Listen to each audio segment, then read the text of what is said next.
For over 25 years, one promise has stayed rock solid for millions of older Brits. No matter what, every winter a little help would arrive in their bank account. Not much, just a few £100s, but enough to keep the heating on when the cold bites hardest. That promise is called the winter fuel payment, and right now it's hanging by a thread. And one man at the centre of it all won't even say whether he supports it anymore.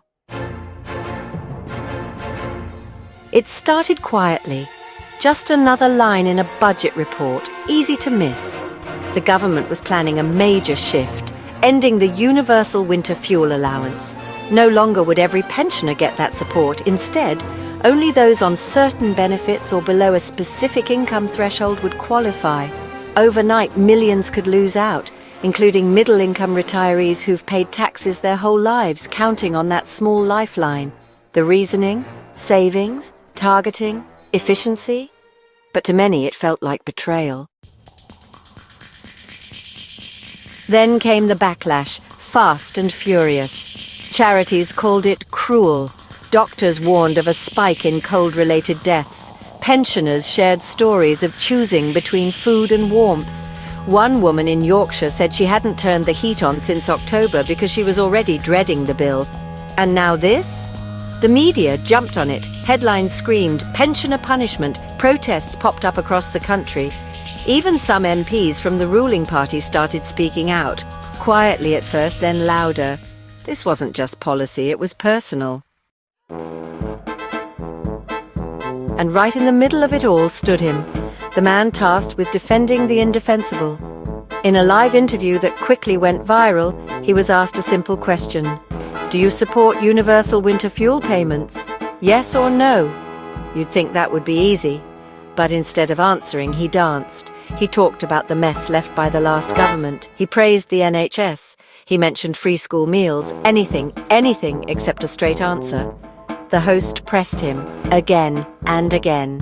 3 times the same question, 3 times no reply. Finally, the host said it out loud. You can't answer the question clearly.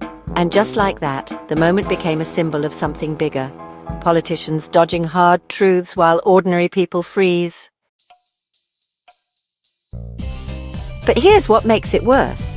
This same politician has publicly praised the idea of universality before. He stood on stages saying things like, the NHS is free at the point of delivery, and that principle matters.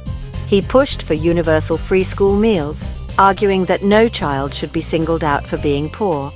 So why, when it comes to older adults, many of whom raised those very children, does that principle suddenly vanish? Why is it okay to means test a benefit that's been universal since Tony Blair was in power? Is it really about fairness? Or is it about cutting corners and hoping no one notices? Because let's be honest, the real reason behind this move wasn't compassion, it was cash. The Treasury was under pressure, deficit numbers were rising, and pensioner benefits, one of the biggest line items in the welfare budget, over £2 billion a year going out to people who might not need it. That's how officials framed it, not as earned security but as waste. And behind closed doors, some advisors saw an opportunity to reframe winter fuel as a luxury, not a necessity. But what they didn't expect was how fiercely people would fight back. Because for many seniors, this isn't about luxury, it's about dignity. It's about not having to borrow from their children just to stay warm.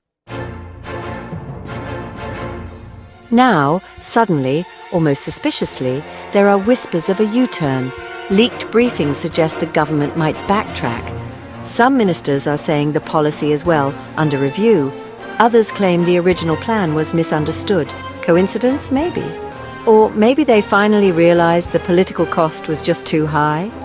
With elections on the horizon alienating millions of older voters, who turn out in huge numbers, is a suicide mission. So is this a genuine change of heart? Or just smart timing? Either way, the damage is done. That trust, the quiet belief that some things in life are guaranteed, has been shaken. If winter fuel can be scrapped, what's next? Free TV licenses? Bus passes? The principle of universality is under attack across the board. And once you start picking apart the safety net thread by thread, eventually someone's going to fall through. The scary part, it might not even be the poorest who feel it first. It could be the teacher who saved, the nurse who worked shifts, the couple who never claimed a penny until now. So where does this leave us? The winter fuel payment might survive, for now. But the debate is far from over, because this isn't really about a few £100. It's about what kind of country we want to be. Do we help everyone? Not because they're poor, but because they're part of the fabric? Or do we keep narrowing who deserves help until only the desperate are left? The answer could define the next era of British welfare, and if even our leaders can't say it out loud, maybe we need to start asking who they're really serving. What do you think? Should the winter fuel allowance stay universal, no matter what? Or is it time to target support more tightly? Drop your thoughts below. And if you believe older Brits deserve better than empty promises and political games, hit like, share this video, and make sure this conversation doesn't get buried.